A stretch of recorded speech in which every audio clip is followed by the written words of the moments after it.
Hello, and thank you so much for tuning in to today's Draw With Me video. It's gonna be a long one. I have that feeling that this will be a rambly sort of podcast style video. I usually try to keep my points concise, but today I just have that feeling that we're gonna need a cup of coffee or a cup of tea, get cozy, maybe pull out your own sketchbook or coloring book so you can draw or color or paint or whatever crazy craft project you kids are working on. Pull out your supplies and have some fun, be creative with me.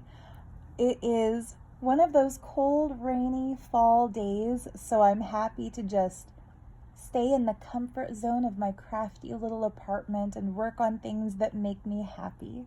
So it's always days when I'm in that kind of a nestle in sort of a mood that I like to make these videos.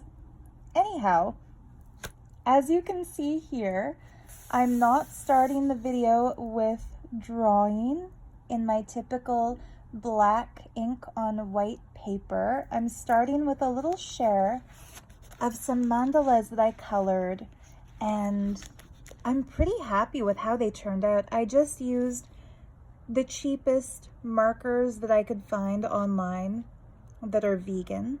So the quality might not be as good as those who use Copics or really high quality illustration markers, but I just wanted to kind of experiment a bit.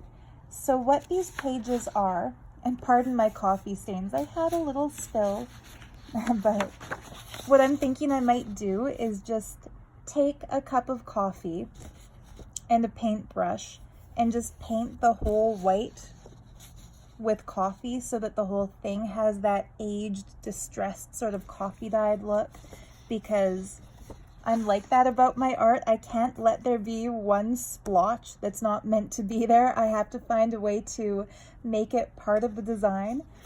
But anyhow, this one has only just started. This one is using pencil crayons, not markers. But anyhow, yeah, in my last video I mentioned that my goal with the stack of black and white drawings I'm working on is to scan all of them and self-publish another coloring book. And while it's not yet ready for that step, I did find this really cool website where for free you can upload any of your photographs and it kind of kaleidoscopes them and turns them into a mandala for you. And so what I did was I scanned in a few of my favorite black and white drawings and played around with kaleidoscoping them, like centering different parts as the center and kind of seeing what would happen. And so this is one of the designs that it generated. So you can see there's like a small portion of one of my drawings here that got kind of mirrored and then made into this snowflake sort of a mandala. And I just thought it was so cool. So to demonstrate what can be done, I've colored this same exact pattern in a couple of different ways. So here with kind of that blue center radiating outwards to navy and pink. This one I was inspired by doing kind of chakra colors. So from purple for the crown chakra into the dark blue for the third eye, the light blue for the throat, green for the heart, yellow for the solar plexus, orange for the sacral, and red for the root. I kind of like it. I think next time I would make this more purple and less pink, and then do more of the dark blue, light blue, and green so that it's not so dominated by the warm colors, or maybe inverse it so that it starts with the purple and the dark blue and light blue around the edges and works down to a core of the warm colors. I don't know, I'm a cool color kind of person.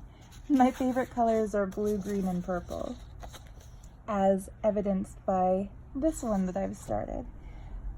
But yeah, I just wanted to share these with you. I made them into a set of printable coloring pages that I put in my Etsy shop called Art of Gems Stationery. So in that you get all of them. And mind you, some of the lines turned out pretty thick. Get rid of that cat hair. Some of the lines turned out pretty thick because it enlarged a couple of the drawings. How cool would that look? See, what I love about this is that you see things in your drawing when it's made into a kaleidoscope of itself that you would never see before if you're looking at it flat. Like when you see something mirrored, I see this as like a crazy cool intergalactic looking heart-shaped crown. I think I called this one like crown, something to do with a crown. And then this one turned out looking like these cute little happy bumblebees. So yeah, the way I designed this printable set of coloring book pages, some of them I framed and made it so that the entire mandala, and I would call these hand-drawn mandalas, because even though that computer program generated them into these shapes, every line was drawn by hand. It's not like I did these digitally, so there are the imperfections you'd see in any drawing done in ink on paper. I don't mean to throw shade at digital artists. I really admire digital art and digital drawing, digital painting design. I think it's really cool. But my personal preference is to draw directly on paper with a physical medium. So yeah, what I had started to say before my little digression there is that I made it so that each of these full page kind of square shaped mandalas would be available in two options. One where it's like framed like this and not taking up the whole page, so it's kind of true to the original size of the drawing. I just love this one, isn't that ooh, trippy? And then the other option is these full pages where like the entire 8.5 by 11 paper is taken up by the drawing. And I think these look more awesome when they're fully colored in. Like you could hang it on your wall, frame it, and it would look like a cool piece of art. But the downside, I think, to the full page ones is that they do become a little bit blurry and pixelated looking. So the 4 round designs and the set of framed designs, if you're kind of a perfectionist and you like crisp, clean, thin lines in your work, those might be preferable. But if you're like me and you don't mind things looking a little messy or a little smudgy, then I think these full page ones are awesome. I called this one Star Pearl because somehow the way the generated image comes out, it looks like a sea star with a pearl at the center. And as a person who absolutely loves the beach, the ocean, the sea, the element of water in any form, and who also loves outer space, seeing a star and a pearl together in one space is really cool. And I just noticed this one has it too, but it looks more like a black pearl, doesn't it? Anyway, so that's my little show and tell before I start actually drawing. You come for the drawing and you're stuck with the show and tell. But yeah, I put those printable coloring book pages in my Etsy shop called Art of Gems Stationery. What I like about printable coloring pages as opposed to like a physical book, I like both. I like both equally, but for different reasons. What I like about the printable coloring pages is that if you start coloring an image and it doesn't turn out the way you hoped it would, you don't feel like you have to finish it because otherwise it's a waste of the design. with the printables, you can print as many copies as you want, so you can start it, stop, start again, and it doesn't feel as much like there's no pressure to ruin it if you know you have an infinite amount available to you. Whereas in a bound book or a physical book, when you have only one copy of each design, sometimes it can feel a little bit daunting to start coloring an image, especially your favorite ones, because there's that feeling of wanting to keep it pristine, wanting to keep it perfect. I don't know if you guys have that too. That might just be something I feel, but yeah, that's what I like about the printable coloring book pages, is that you have as many of them as you want. And what I like about a physical book, like a bound book, is that it feels like you're holding a complete thing.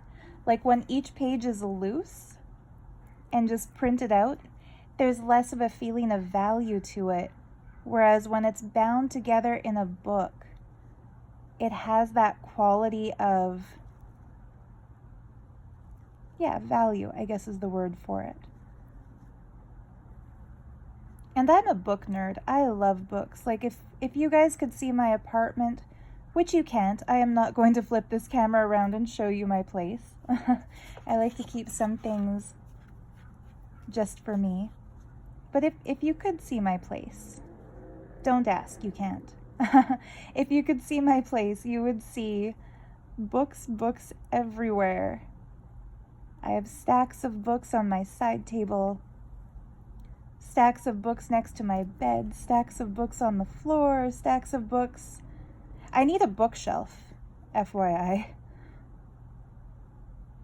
But yeah, I'm a book nerd, so I love books. But I'm the type of person who would want a set of printables so that I can print them out and use them, and a bound book so I can just keep it as a reference.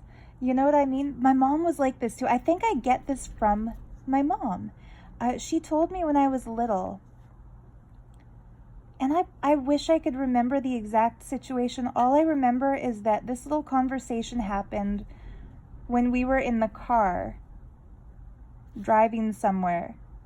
And I told her that I really loved a new pad of drawing paper that I had, but that I didn't want to use it because I didn't want to rip out any of the pages because it was too perfect just as it was. And she laughed and she told me that she was that exact same way, that whenever she had something really nice, she wanted two of them, one to keep and one to use. And isn't that just how it is? Like, I think it's like that for people who collect action figures or who collect vintage toys. It loses its value the moment you take it out of the packaging. So if you want to play with it, you should have two. One that you can use and one that you can keep. So I'm thinking, and let me know in the comments how you feel about this. I'm sure I can't be the only one. When the time comes for me to self-publish a collection of these drawings that I've been working on for, I guess, over a year now, what do you think about this little idea that I've had? I've been thinking, instead of using CreateSpace, which I think is now called something else, and having them mass-produced somewhere and fulfilled by Amazon, which I'm growing increasingly wary of, for environmental and humanitarian reasons. Instead of doing them via like Amazon's self-published system, what I've been thinking of doing is releasing one set that can be printed as printables, just like the mandala pages I showed you, and then doing a limited series of artist books where I'll print them myself, here at my place and bind them in a book format similar to like a junk journal, sign them, maybe number them in the editions. And what I've been thinking of doing to make it kind of a special collection, like the physical bound book, is drawing like a unique little picture in each one, so that whoever buys that book, instead of just having printed copies of each image, they also have like a unique hand-drawn image that's unique to their book. So for those who prefer to have as many of it as they want, they can print out as many copies as they want from the printable version. For those who like to keep things bound together in a book that feels more precious, they can have that hard, I won't say hardbound, it'll probably be a soft cover of some kind, but they can have that physical hard copy to just keep. And for those like me who want both, they can get both. What do you think? It'll be worky. It will definitely be more work involved than just uploading the file and letting a third-party company take care of it, of the printing and distribution. But I think it will also be more personal and more higher quality. You know what I didn't like? I've already self-published 2 coloring books with what used to be called Create Space. I think now it's called Kindle something. What I didn't like about them was that the quality of the paper wasn't as good as what I would want in a coloring book. It was fine if you're coloring with pencil crayons. I can speak. I didn't just say penciling instead of pencil. Coloring with penciling crayons. No, I totally did say that. But yeah, it was fine if you color with pencil crayons. But if you want to use mixed media, like if you want to get in there with watercolor paint or with any kind of wet media, whether it be watercolor or any type of paint or markers like felt pens or brush ink, like it would have bled through to the other page and ruined the book. And that Amazon Direct or Kindle Direct publishing does not give creators the option of what type of paper to use. Like it's just that standard book paper. I would have loved to be able to choose a heavier paper. And that gets my mind spiraling. Like if you're a creative type, you probably get this too. You'll plan a project. You'll start thinking about how you're going to do something. And the moment you have an idea for one way to do it, about 100 other ideas come up for how else it could be done. And then it's hard to do anything because you want to do everything. There's my quote of the day. For overthinking artists, it's hard to do anything because you want to do everything. So my other idea for these self-published books is to have like 3 different options for customers who order them.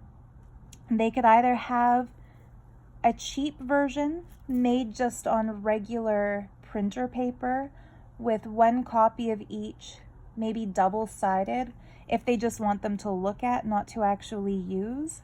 And I could bind those in a little book format and sell them. And then the second option would be just a loose set of copies printed only on one side so that the person can color them and still maybe put together in a folio of some kind, like loose leaves, but still held together in some kind of a cover that could be signed and numbered for the editions. And then the third option could be like a high-end option where they're printed on either mixed media art paper or cardstock. The ones that I showed you at the beginning of the video, these ones that I started coloring as demos, that's just on cardstock. And it's pretty good. Like the ink didn't really bleed through. It only bled through where the coffee is staining the page, so that's a bad example. Oh no, it totally bled through. I stand corrected. That teaches me to check before I speak. But still, the paper held its shape despite the use of a wet media. So there could be the option to have it printed on watercolor paper for $1 billion because printable watercolor paper is effing expensive, guys. I don't know if you've ever looked into it, but like 30 sheets is around $50. Like, damn. But yeah, it could be printed on watercolor paper for those who want to paint them in, which is so much fun. I've got to do another watercolor painting video at some point. I did a few of those last year or the year before. It's just something that I use my watercolor paints a lot, but I don't usually film it because it's a lot of prep work to set it up. And it's also it's a game of patience. You know, doing a drawing like this, I can start a video with a blank page and start drawing and draw for as long as I feel like it, and then stop the video and upload the whole thing without any need for the dreaded E word, which is editing. I really don't enjoy editing.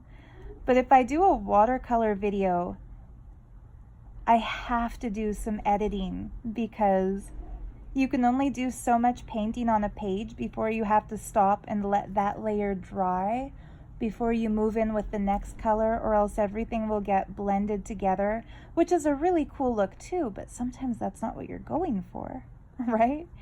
So with the watercolor with me videos, I have to start them and then stop them and then start them again and then stop them again. The one that I did last year or the year before, I think it took me like 15 hours to paint the little painting. And then what felt like way longer to actually edit the files, because I had to first put all the files together in iMovie and then edit them so that they were at like 3 times the speed or whatever the highest like speed up fast forward mode iMovie offered was. iMovie, like, I don't know, maybe they've upgraded it by now, but back then you couldn't just decide how fast. Like, what I wish, if you're a programmer or software developer, like, here's my customer feedback. If I have like 5 hours of footage of drawing or painting something and I want to turn it into a 15-minute video, I would love a feature where you can just select from a drop menu how fast do you want to show this thing in and select 15 minutes, and then like presto, it makes it 15 minutes long at whatever like sped up rate that might happen to be, instead of having to do it like painstakingly, first at triple the speed, and then you take the one that's tripled speed and remake that one triple that tripled speed ad infinitum. How do you pronounce that word? Infinitum? Infinitum? Ad infinitum? It's always a gamble to say a word out loud that you've only ever read in a book, because the likelihood of mispronunciation is quite high. Like poor Elaine on Seinfeld when she says Svengali instead of Svengali. Anyhow, yeah, that's why, if you've been wondering Why does this girl only ever make draw with me videos and not paint with me videos? So many other artists do watercolor videos. Well, those other artists are more technologically advanced than I am, more computer and software literate, and more patient. Patience is a funny thing, you know. Like, I've had people ask me how I have the patience to draw drawings like this. And like, this is nothing. This has been like 20 minutes. But I have some drawings in this book, like this one that would have taken a few hours. Some that are quick, some like quick little sketches. This probably only took 10 minutes. Some of these I probably won't even include in the book that I'll make because they're just too rough looking. Like this one I drew specifically with coloring book in mind, where they're like each little enclosed space can be colored in. And I just don't like that as much as something like this, where I'm not really bothered about how will somebody color it. I'm just making something that I find aesthetically beautiful. Like this is a good example. This drawing probably took me 8 to 10 hours over the course of multiple drawing sessions. So yeah, I've had people ask me, like, how do you have the patience to draw like this? And for me, it doesn't require patience at all because I enjoy drawing like this. That would be like if somebody eats a slice of their favorite cake and savors it. You wouldn't ask them, like, how did you have the patience to eat that piece of cake? They're like, what do you mean? Like, I enjoyed this. That's how I feel about drawing. I enjoy it so much that it's not a matter of having the patience to do it. It's a matter of treating myself and giving myself the time to do something I really love. Which, like, on the theme of self-care, I think we should all treat ourselves like that. Like, whatever you enjoy doing, love yourself enough to give yourself the time to do it. Instead of just like working and then watching TV to escape life and just repeat. Work, eat, sleep, watch TV, repeat. That's a rut so many of us have been in. I've been in that rut in the past. But life feels so much more fulfilling when you have an art or a craft or a hobby of some kind, like something that you do, that you enjoy doing, that you're doing. I'm not talking about screen time, watching somebody else do, but when you're actually doing something, whether that's drawing or making a craft or putting together a model from a kit or even like building a puzzle, just doing something. I think hobbies are so important. And when you really get into something, it's not about patience. It's about quality of life, like enjoying what you're doing with your time. I'm thinking of my grandma right now on the note of puzzling. Like, she'll get these intricate puzzles with like 2,000 puzzle pieces, and the pieces are like this big. And she did one this past year. She put together a puzzle where like it was a garden scene in the fall where, you know, there's fall leaves on the ground and then there's trees with fall leaves and the sky was kind of gray toned. And it was damn hard to find the right pieces for that puzzle because they all look the same. Like when there's fall leaves on the trees and on the ground and in the air, and trying to find those little puzzle pieces. I don't think I could have sat at that table for more than like 2 minutes without just getting frustrated and going crazy. And that's the kind of thing for me, maybe for you too, for a lot of us, sitting down at a puzzle and finding the pieces and putting that puzzle together would require patience. Like, we would have to be patient to do that. But for my grandmom, it wasn't a matter of patience because she loves doing a puzzle. It's relaxing for her. It's meditative. She'll put on some classical music and have her cup of tea and just sit there and work on her puzzle. And she enjoys it. The time flies. She finishes them. She does so many puzzles, guys. So yeah, for me, this is my happy time when I sit down with my sketchbook and draw. And I really feel that energy can be felt in the final drawings. Like, if you love what you're doing, the product of your work will just be so much more enjoyable for those who look at it and for those who hold it.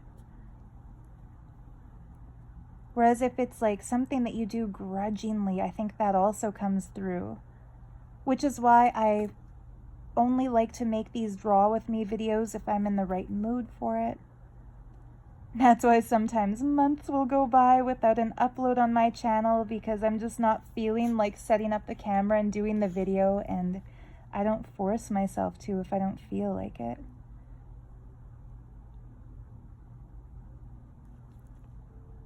But yeah, long story short, where I was going before I got off on that tangent. See, didn't I tell you at the beginning this was going to be a long video? I could feel it. But yeah, where I was going before I got off on that tangent was that I don't have the patience to edit videos because for me, that's not something I enjoy doing. And so if I collect a bunch of hours of watercolor painting, the part where I'm actually painting the painting, I love it. It's enjoyable. It's so much fun for me. But then it'll sit there, taking up space in my iPhone as I procrastinate actually editing the footage and putting it together and making it into a video because I know it's going to be tedious and it's going to take a long time. And to me, that creates such a huge mental barrier against doing things. If I know going in that something is going to be smooth sailing and easy to do and that it's going to come out well, like, I'll do it. I'll be right on it. That's why I have like this many drawings in this book, like, because I know it's going to be enjoyable and relaxing and meditative and that I'm going to have fun putting it together. Oh, I forgot about this one.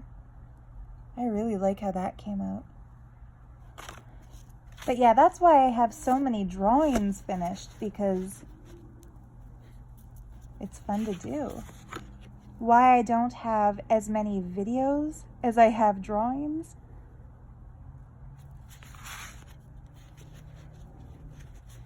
Anyhow, I was thinking of all different types of topics for this video. Like, what am I going to talk about in this one? I never script my content, but I always set myself a little guideline for like what the theme is going to be, and that way I'll know roughly which direction I want to take the conversation. So I was thinking about what videos I made last year at this time, and there's one that I made where I shared some of my favorite ghost stories. I think I uploaded that one on Halloween last year. And Halloween is coming up again soon. It's October 22nd or 23rd today as I film this. I forget the date. Halloween is coming up soon, but I was thinking I can't do another ghost stories video because I haven't had any more ghost encounters. Like, thankfully, I would say. I don't really like being scared. But yeah, once you've told all your best stories, that's it. Don't ask for more. I'm out. Unless you want me to start making shit up, which I don't want to do, and I won't do. And I probably couldn't do. I'm not like a fiction writer. I admire those who are. I actually started a story trying to be a fiction writer. I don't know, should I share my concept and run the risk that somebody is going to scoop the idea? No, I'll give you some of the basics, but I started writing a kid's story a couple of years ago when I just escaped the cult that I had been in, and was thinking, okay, like what do I really love and want to do now that I don't have to do what I'm told 24/7? And what I was thinking of was, okay, I love arts and crafts, and I love crystals and crystal healing and working with gemstones. And I love books. I love reading. So I was thinking, okay, what's the next step for me in this life? Like, what's the next thing I should do now that I have the luxury of choice and the luxury of freedom? How am I going to use it? And so I started writing what I think of as the book I would have loved to read when I was a kid. And it's a story about a girl on her 13th birthday. She finds out that she's born into a long lineage of crystal healers whose powers awaken at the age of 13, and then they can feel the energy in stones and know how to use them for healing purposes and for spiritual purposes. That's the gist. That's like the one-liner to tell you what the story is about. So I wrote maybe 3 chapters in that, and then I just lost steam and set it aside because I just don't see a possibility of publishing in the future. It might be too niche, like, unless parents are really cool, open-minded, crystal healing hippie types, I don't think the average parent would want their child to read a book about crystal healing and mysticism and psychic ability. Although, you know what? Even as I say that, the reasons I have for talking myself out of things, I sometimes have to splash cold water on my face and say, like, come on, like, Harry Potter got published and parents complained. A lot of fundamentalist Christians complained that it's promoting witchcraft. But that still had huge commercial success. And the other thing I have to remind myself of is that when we're doing something out of passion, the act of doing it should be the reward, not the prospect of earning money or marketing it or selling it. I was watching a video just the night before last. The YouTuber, her name is, I think, Jibid. I'm not sure if I'm pronouncing that correctly. Spelled Jibid. Jibid or Jibid. She makes really gorgeous junk journals. And she was flipping through a journal that she made based on the theme of the Silk Road. And this lady is a remarkable storyteller. She was talking about how her inspiration to make the book came from the place of her birth, which sounds to me like it was in Turkey. Must have been somewhere in Turkey. And how the Silk Road ran through that area, and she was fascinated by the historical traders who would make spices available to parts of the world where they can't be cultivated, and shades of dye and pigments for paint that you might not have access to if you live in one place, but that come from the minerals and the plants of another place. And the way I found her video was that I've been planning to make a book with the Silk Road as the theme for one of my upcoming journals. I should show you. since I started a new YouTube channel. At first I called it Junkless Journals, but I've changed the name to Sarah's Journals. I created a whole other YouTube channel where I share my journal flip-throughs, just to keep this channel a bit more focused. This baby will be the next journal flip-through that I do, and it's based on the theme of the water element. So all the colors are shades of blue, and the tassel, this is removable, but the tassel, to me, it's just like mermaid hair or seaweed or flowing water. So yeah, I've become a passionate bookmaker. I love making books.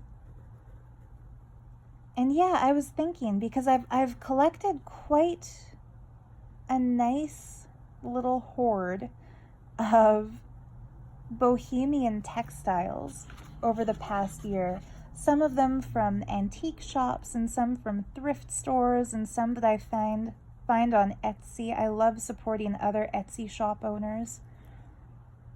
When I can, I try to buy things from small businesses. I think we should revive the cottage industry tradition and start kind of moving away from the corporate control of this planet. But yeah, so I've been planning, one of my upcoming journals is going to be based on the theme of the Silk Road and include cool textile samples from some from India and some from the Middle East and some from China, and, you know, rice paper and washi paper from Japan, and just cool collectible crafty bits and pieces from cultures that were once magical. I mean, I don't mean to say they're not magical anymore, but just think, like, guys, we live in an era where I'm filming this video in southern Alberta, just kind of doing something that in the past, like if somebody could look through a crystal ball from the early 1900s and see what I'm doing, they would think that I'm batshit crazy. Like, that woman is sitting on her Chesterfield, as they would have called couches back then. She's sitting on her Chesterfield, drawing and talking to herself as if there's an audience listening. Like, it would have been crazy for them to see what I'm doing right now. They wouldn't know that this little tablet in front of me is a phone recording what I'm saying, and that you, in the comfort of your own home or the bus or the car or wherever you are when you watch this, that you would be able to watch it and hear what I'm saying. Like, that to them would have been sci-fi, fantasy, impossible. But yeah, in the past, when people didn't have that instant access to other parts of the world through videos or movies or a Google search or a Wikipedia page, like, where they couldn't just think like, I wonder what Istanbul looks like, and Google Istanbul or Constantinople or whatever they called it back then, and just go on a virtual tour of the Hagia Sophia online. There's another word, I don't think I pronounced that right. I think it's Hagia Sophia, but I always want to say Hagia Sophia.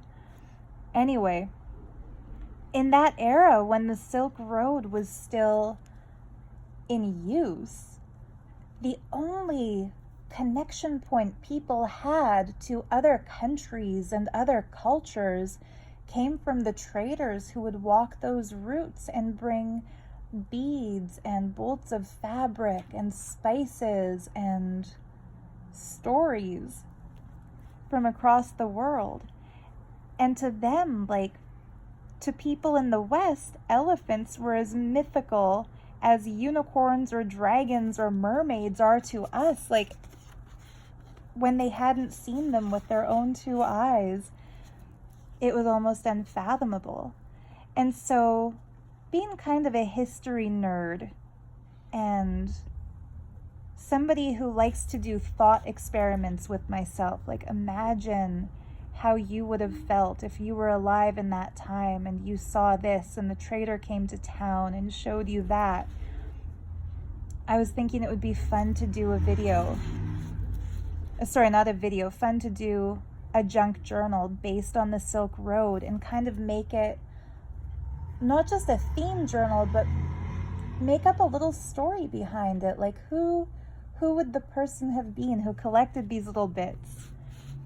And then, as we often do when we have what we think is an original, one-of-a-kind idea, I Googled it to see if anybody else has come up with that idea. So I did a search in YouTube for Silk Road Junk Journal, and this lady Jubid's video came up, and she did what I was planning to do.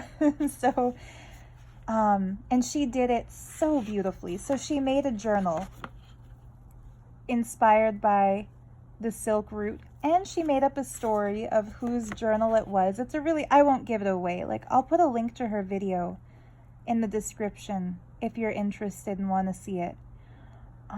But where I was going with that, within her Silk Road themed journal, she did hand-drawn, remarkably beautiful illustrations,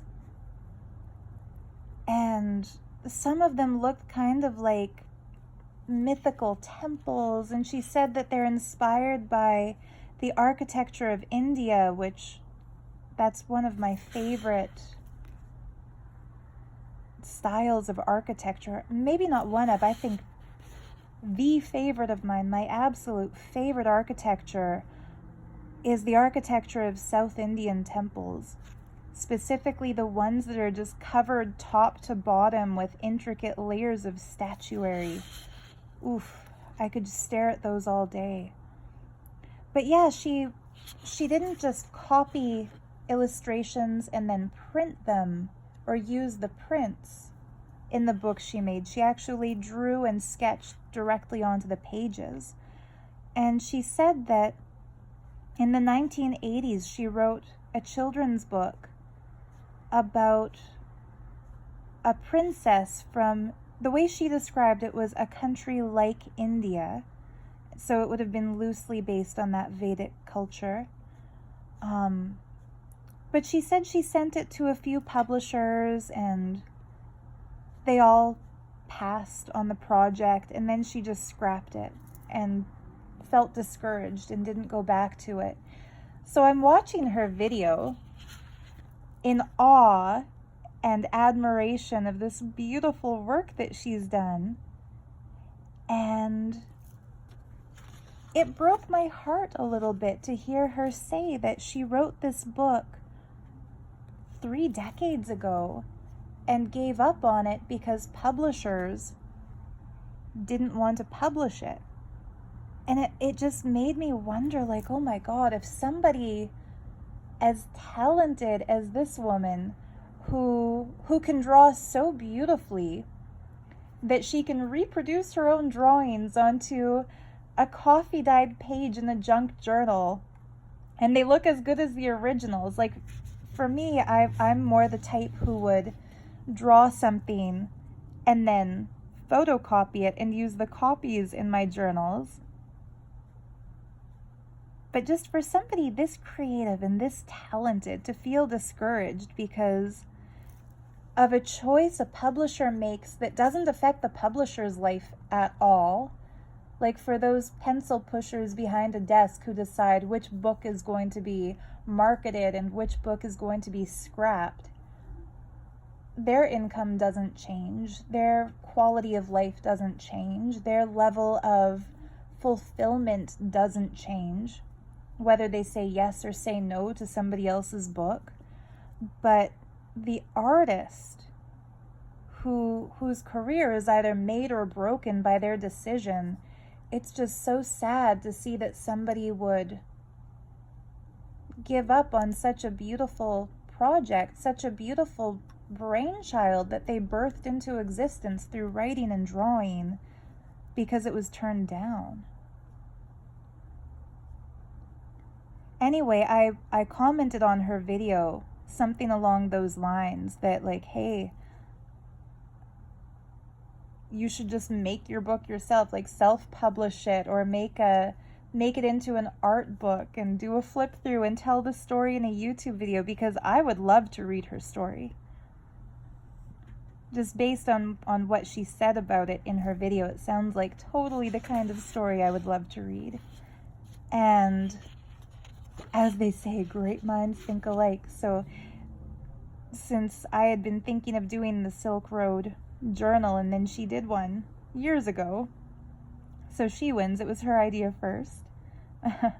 And probably lots of people who didn't post them on Facebook have probably also made journals based on that same theme.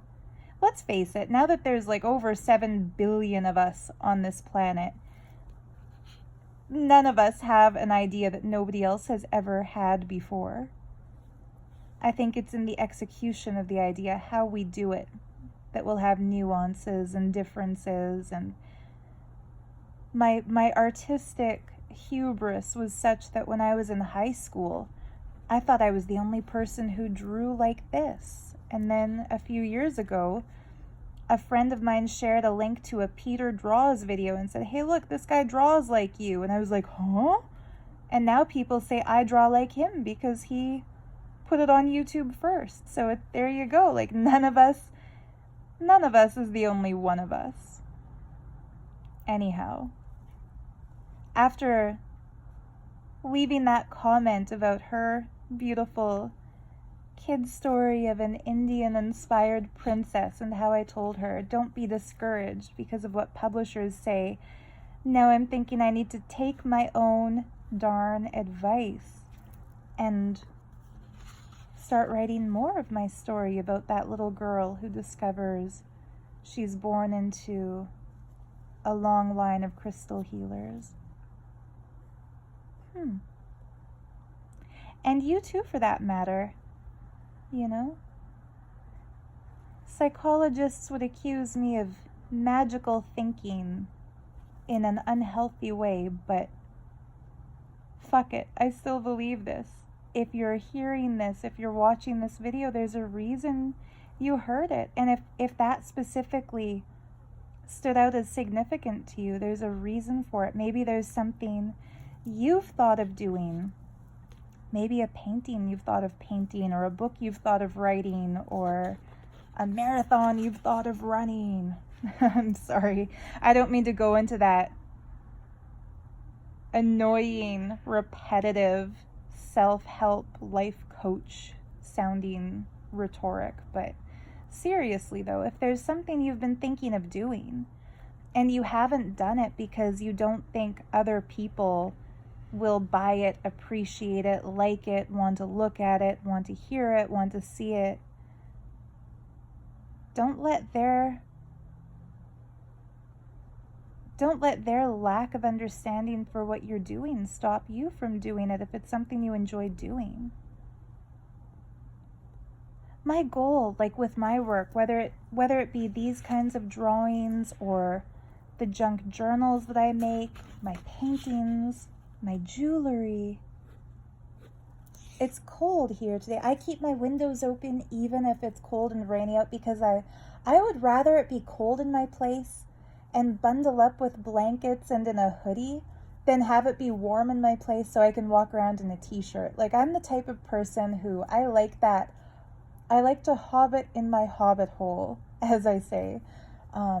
I like that feeling of being snug and cozy, so I'm hiding it under a hoodie. But I wore one of my new bracelets that I put in my Etsy shop this past week with these chips of moldavite and these lovely Herkimer diamonds and some purple fluorite. So yeah, the books that I make, the drawings that I draw, the jewelry that I design, if nobody ever buys it or looks at it or likes it, my goal in design should be that I feel so good about what I've made that whether or not it's a commercial success, I'm still glad I made it. And I find that that's a way to keep yourself feeling inspired and enthusiastic about what you're doing. and not to get disheartened or discouraged if something doesn't immediately take off. I know I've shared this story in old videos, but if you haven't heard it, my Etsy shop called The Art of Gems.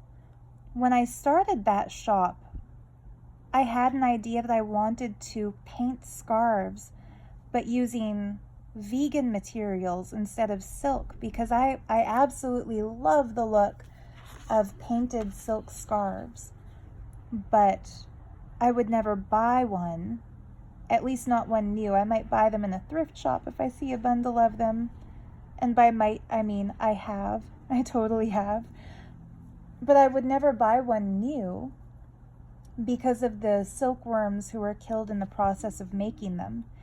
And so I just had this aha moment, like, okay, if you can't find high quality hand painted scarves that are vegan, you should make them. And so I went to the fabric store and I bought a bunch of faux silk, and I went to the craft store and bought a bunch of fabric paint and dye and spread out a plastic tarp on the floor and spent a few days just painting scarves.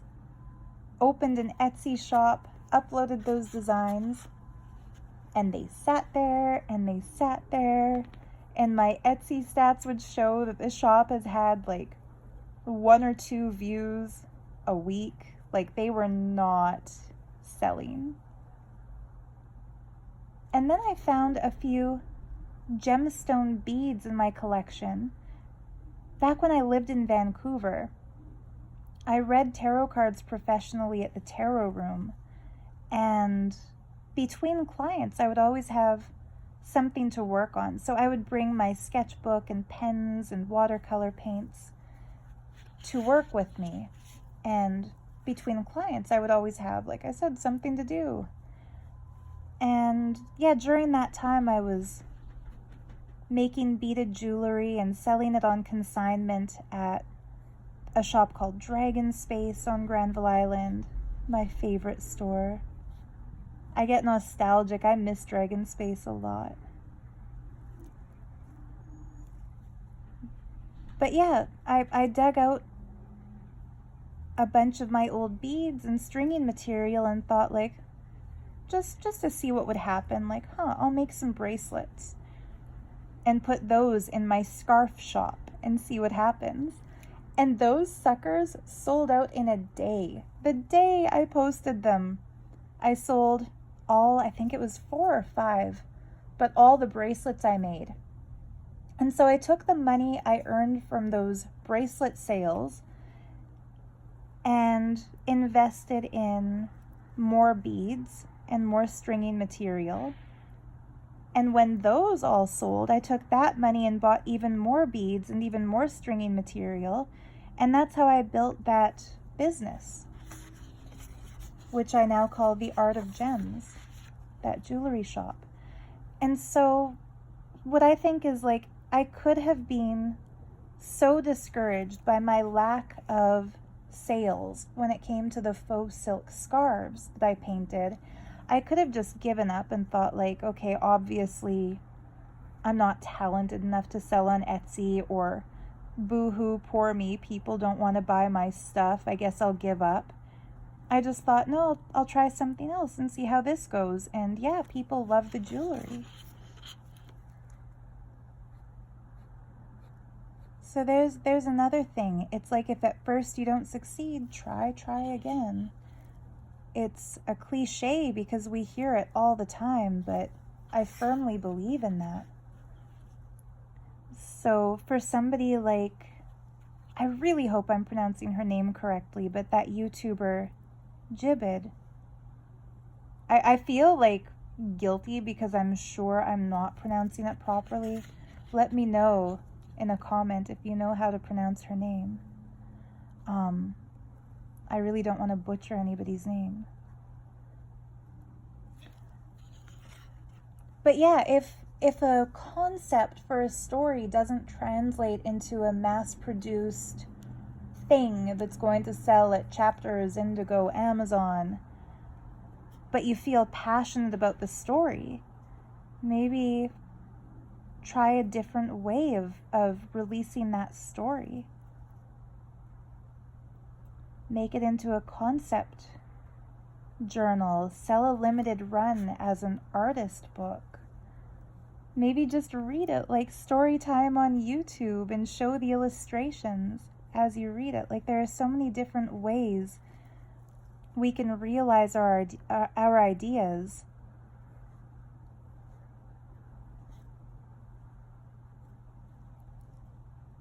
And I think her journal video had like over 10,000 views, maybe more, and she's got thousands of subscribers. So obviously people resonate with what she does and enjoy her content. So it could, I believe those publishers made a big mistake in turning her down. Just like so many publishers turned down Harry Potter before it was finally published. I bet that affected their quality of life.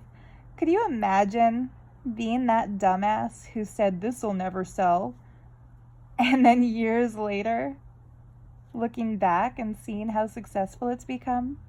Try explaining that one to head office. Like, yeah, I had the original manuscript in my hand. Didn't think it was that good. They'd be British though. Didn't think it was that good.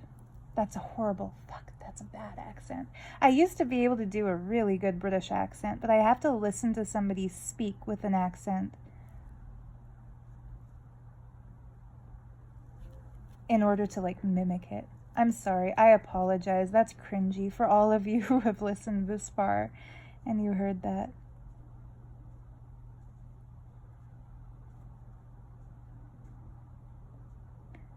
But yeah, for artists to be inspired and keep their inspiration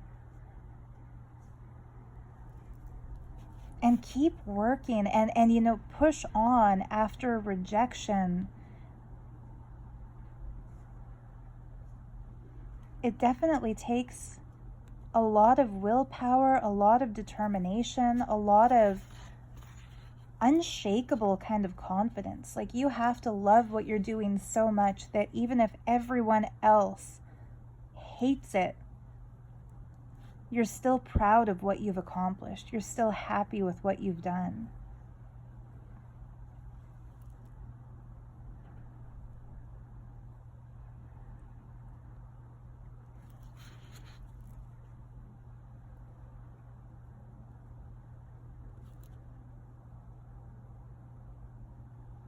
And you know what? That doesn't mean that you're going to love everything that you do. Like I said, there are some drawings I've worked on in this very sketchbook that I think I could have done better. A lot of them I think I could have done better. These ones I love, but this one, I don't really like it. I was going for something, I tried it, I'm not really that happy with it. I don't like how there's thicker line qualities here where I drew my lines closer together than all the other ones, so it disrupts the visual harmony. Just don't like it. Love this one. Like this one. Don't really like this one. Again, for the same reason I mentioned for that last one. This is the picture I drew last year when I did the Draw With Me video on Halloween, talking about ghost stories. And when it was finished, I thought, should I even upload this? Like, this drawing kind of sucks. I don't like it. It's not my best work. But I was happy with the way I was able to remember my various ghostly encounters. So I thought, you know what? People don't have to watch me draw. They can just listen. They don't have to look at the picture. And so I published it. And then in the comments, I had people say, wow, that's my favorite drawing you've done so far. And I was just laughing, thinking like, really? This is the one I thought was the most shit. Like, I thought the other ones were great and that one was not so good. But it just goes to show we each have our own different taste. And you know what? The ones I showed that I don't really like, there might be somebody who loves to color, and that might be their favorite because it's laid out in the way that makes it the easiest to actually color like a coloring book. So hey, you never know. But where I was going with that was in the line of keeping your motivation and your interest as an artist. I had said you should be so happy with what you do that even if everyone else poo-poos it or says like, pass, I don't want it, I don't like it, I'm not going to publish it, it'll never sell, it's not marketable, it's been done, it's not original, there's so many other people doing it. If you're happy with how it turns out, if you enjoyed the time you spent making it, that's the most important thing. I remember somebody saying once, by someone I mean some ancient Vedic rishi or muni, and I don't remember who specifically or in what agama or what scripture, but I remember there was a verse that stated, if your goal in meditation is the realization of enlightenment, and so you sit down and you force yourself to be in silence and to look inward, you will never realize that goal because you are meditating as a means to an end, and you won't be able to silence your mind. You won't be able to turn off that inner chatter. But if you're meditating because you enjoy sitting with yourself and enjoying your silent space and going into the depths and discovering the truth within, you don't even have to set enlightenment as a goal because the meditation will be enlightenment. And I feel that way about art and creativity and drawing too. If you're making a picture and your goal is to make a drawing that looks really great, that people really love, that will sell, that you're going to feel so proud of, and you feel at the beginning of the drawing process, this better look good at the end, it's not going to, because you will, well, maybe it will. What do I know? We're each different. For me, it doesn't work that way. For me, if I put that kind of pressure at the beginning of a project, inevitably it's going to have a smudge or a smear or a mess up, or one of my cats will jump onto my lap as I'm drawing and my pen will go poof, and I'll just hate the look of the whole thing. But if I sit down with the right mind space and decide it doesn't matter how this looks in the end, I'm just going to put lines and dots and swirls and shapes on this page because I enjoy creating them. Those are the pieces where the end result is always the most visually pleasing to me. It's like the process of drawing is the art. The finished piece is just a byproduct of that.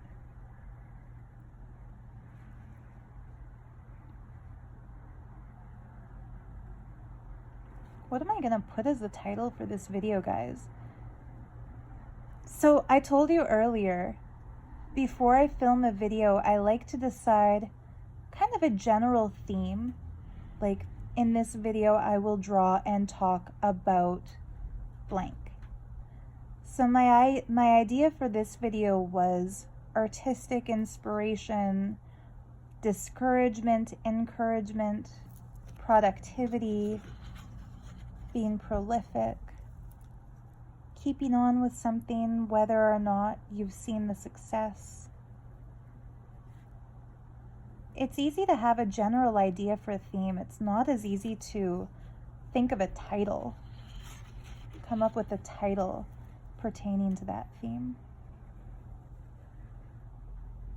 I mean, I'm not literally asking you for a title idea because obviously by the time you're hearing this, I've already figured one out and published it.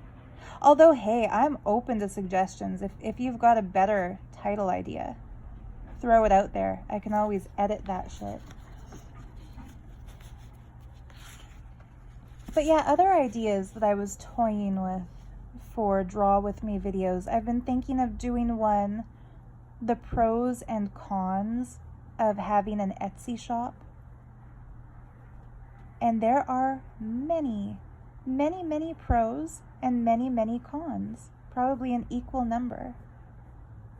I wouldn't want it to be like a rant about all the things I don't like about Etsy, because that would be super ungrateful coming from somebody who's made her living on Etsy for the past so many years. I'm very grateful to Etsy. Like, they made their platform in a way that is so user-friendly. Even a computer-fearing person like me who avoids doing certain videos because I don't want to edit. You know, even somebody like me who is intimidated by software, even I was able to create an Etsy shop. And so I appreciate how user-friendly it is. I appreciate how you can create a shop within a day and post your items to it. I love that. But there are things I don't really love too. So yeah, would you be interested in that? That would be kind of a video that would only really be interesting to other people who are considering having an Etsy shop, or maybe people who have a shop and are wondering, like, are other sellers bothered by this new thing that they're doing, or is it just me? Yeah, it would be that kind of a video. Probably most of you wouldn't be interested in that. And then a video that I've promised over and over again to make, that I definitely am going to make. I was going to make it today, but I decided on this theme instead, is to retell the story I shared in a video that I've since deleted from my channel about my Arcturian experiences. One day when I was 22 years old, just minding my own business, doing my makeup, when I heard a voice say, "Sarah, you are an Arcturian." And I thought it was my then boyfriend just pranking me, talking from the other room. We were both big Star Trek fans, so I thought, like, it was like calling me a Romulan or something. Like, I thought he was dissing me. So I said, "What did you just call me?" And he was asleep. He's like, "What? Huh? I didn't say anything." Like, "Shut up, let me sleep. I don't have to start work for another 2 hours." So yeah, the reason I deleted that video is that in it, I was wearing a mala with a picture of who I then thought was my guru, who I now know is a total fraud. And so, even though I really like the way I was able to share the Arcturian experience, I did not want to in any way lead anybody into the trap of a con artist. You know, if they saw the mala I was wearing or heard me give a shout out to that fake, phony swindler. So yeah, I deleted that, but I'm thinking I might retell that whole experience in a Draw With Me video. Like, draw with me and let's talk about my Arcturian Starseed Awakening. In fact, I think that'll be my next Draw With Me video. I've procrastinated that long enough. It needs to be shared again. In fact, there were a lot of videos that I had made when I worked at the tarot room. After finding that fraud, but before becoming totally brainwashed by his cult, I made a lot of videos talking about my starseed experiences. One of them was overcoming starseed homesickness. And I remember most of those videos had a few, like, tens of thousands of views. Lots of guided meditation videos. I've had requests to remake them. I've avoided remaking them just while going through my own healing process, overcoming the cult abuse, because if you've ever lived through an experience where you have felt a religious obligation or a duty to be obedient to a person who tells you that they have the one and only interpretation to a scripture, or like, if you don't do this you'll be cursed, or if you do that you'll be cursed, or the future of humanity depends on you doing this or you doing that. When you finally wake up from that delusion and understand that neither the future of humanity depends on you, nor the person telling you it does has any idea whatsoever what they're talking about. Like, when you finally wake up and get your life back, the last thing you want to do is in any way possible make anybody else feel the way you felt when you were under that tyranny, spiritual tyranny. And so when it came to talking about Arcturians or talking about spiritual experiences or really sharing anything mystical, I felt like it might run the risk of having other people, quote unquote, follow me, which I don't want, and they also don't want, because I'm not perfect. I'm no guru. I'm addicted to caffeine. In fact, I'm going to sip my coffee right now. I don't know everything.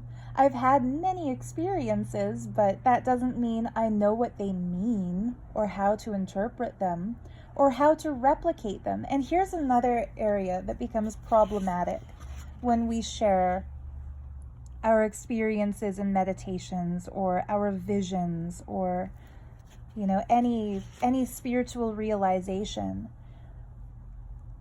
The moment you share with somebody else something that you've experienced, you can't guarantee that they'll be able to experience the same thing, even if they do the same thing you did. Like, the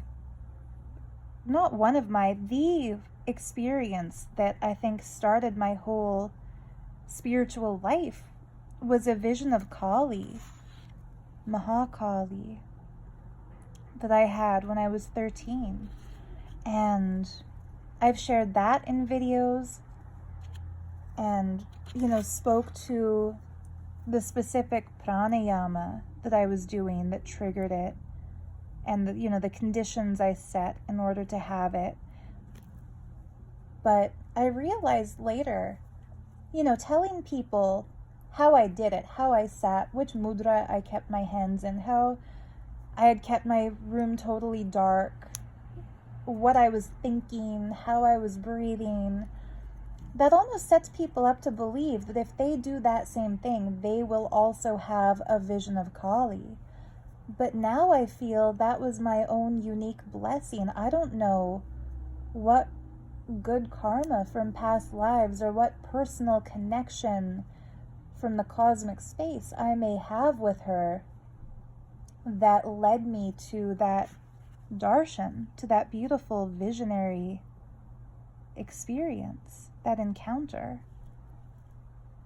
And so yeah, I was hesitant to talk about my Arcturian experiences because I don't want anybody to feel like I am more spiritual than anybody else because I've had these experiences. I mean, oh, you guys, the crap I've seen, like people who call themselves spiritual catalysts, who claim to be Arcturian, and who claim that there are many different extraterrestrial spiritual guides in the multiverse, but Arcturians are the most advanced, or Pleiadians are the most advanced, or Lyrans or Syrians, or whoever it might be. The moment we start to categorize beings as more spiritual or higher frequency, even if they are, I'm not saying they're not, but the moment we start to think of things in a linear, calculated way, it loses some of its beauty, and it also sets us up to feel judged and to feel worthy or unworthy, or to feel disappointed if we don't get an experience or have a vision. Or, you know, I remember people commenting on a video that I shared years and years and years ago about star seeds. I remember people commenting like, wow, I love this feeling that I might be connected to some far off star, but I would be scared to find out because what if I'm only human? And it's like, dude, I'm only human too. Like, it doesn't matter what past lives I may have experienced on which planets and which star systems. Right here, right now, we are the same identical species. So nobody is more or less advanced than anybody else down here.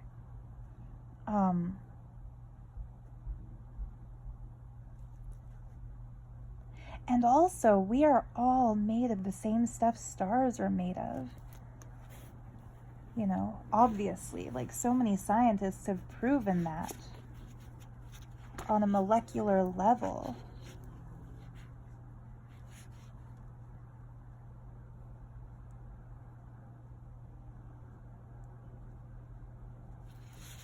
But anyhow, yeah, I've avoided retelling that story for fear of other people hearing it and maybe being disappointed if they haven't had the same experiences, or disappointed if they try to make that same connection